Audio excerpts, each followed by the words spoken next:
Days after Jaws was filmed, trophy fishing was a problem.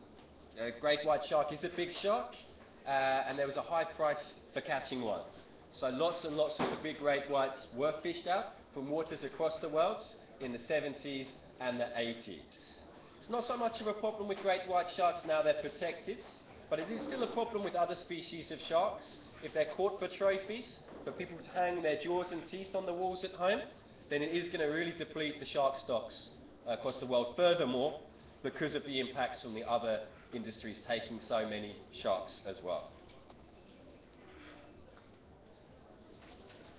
Okay, now tagging great white sharks. Why would we do this?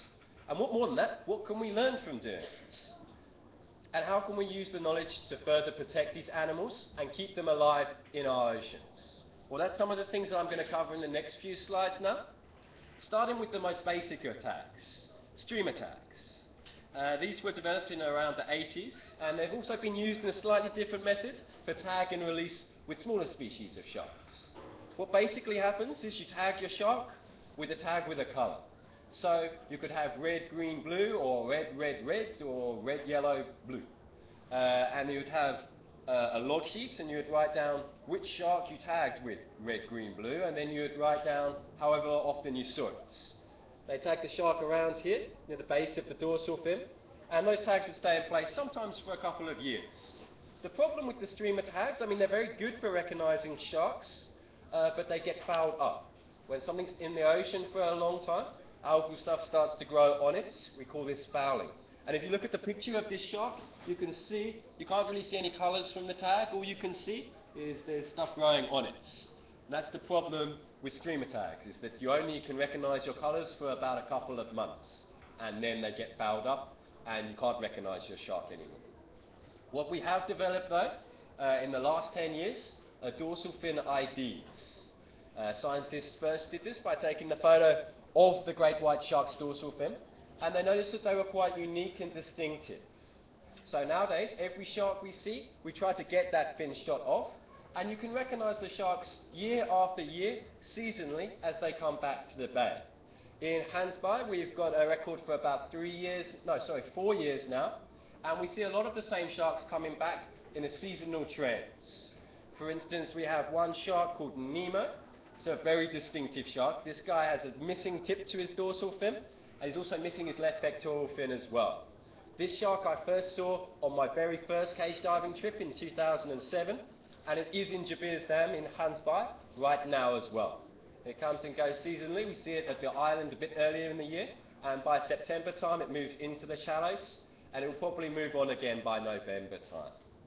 They do move up and down the coastline as well, and by dorsal fin recognition, we have seen a lot of sharks moving between Mossel Bay, Hansby and False Bay. So they do move up and down the coastline as well, and they'll stay in a bay for sometimes a few weeks, sometimes a month or two, before moving on to the next bay. Now, the next upgrade into tagging was satellite tagging.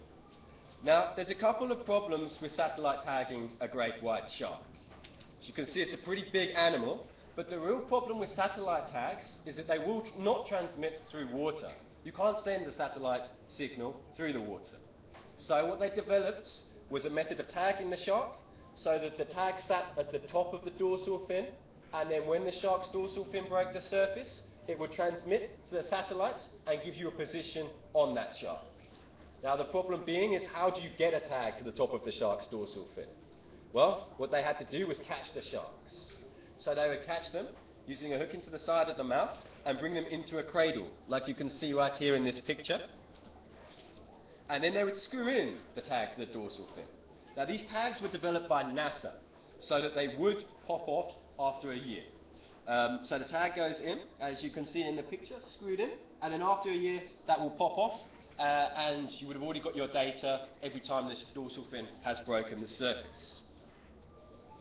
After a year, it looks a bit like this. As you can see, the same problem with the fouling is that it starts to grow onto the satellite tags as well, which is why it's important that the tags get released after a year, so the shark's growth of the fin can continue, and also it doesn't get too heavy. On one occasion, the tag did fail to come off, and it did damage the fin slightly, because it got very heavy with fouling. bent the fin over, and eventually left a big hole in the shark's dorsal fin, as you can see in this picture here. This is a shark we call Big Nemo or Bullets. It was tagged in 2003, and we can still see it in Hansby, and actually right now in Mossel Bay as well. These pictures were taken 2 days ago, I think, in Mossel Bay, in Hartenbos. So that shark has been at Dyer Islands during our winter periods, and now the summers come, or the springs come, it's moved down to Mossel Bay, and it's right there, right now. The other method of satellite tagging is a bit less intrusive into the shark. It's called pat tagging, or pop-off archival tagging. Now, the way this one deals with the problem of transmitting through the water column is that it doesn't even try to transmit. What it does is it stores the data. So it stores where the shark's moving over a period of 3 to 6 months or so, and then at the end of that time, it releases from the shark, it pops back up to the surface, and then it transmits to a satellite with all of the data that it's recorded. It's much more easy to deploy. You can deploy that as the shark swims by, and again, tag it into the base of the dorsal fin. And here's some of the results from those programs.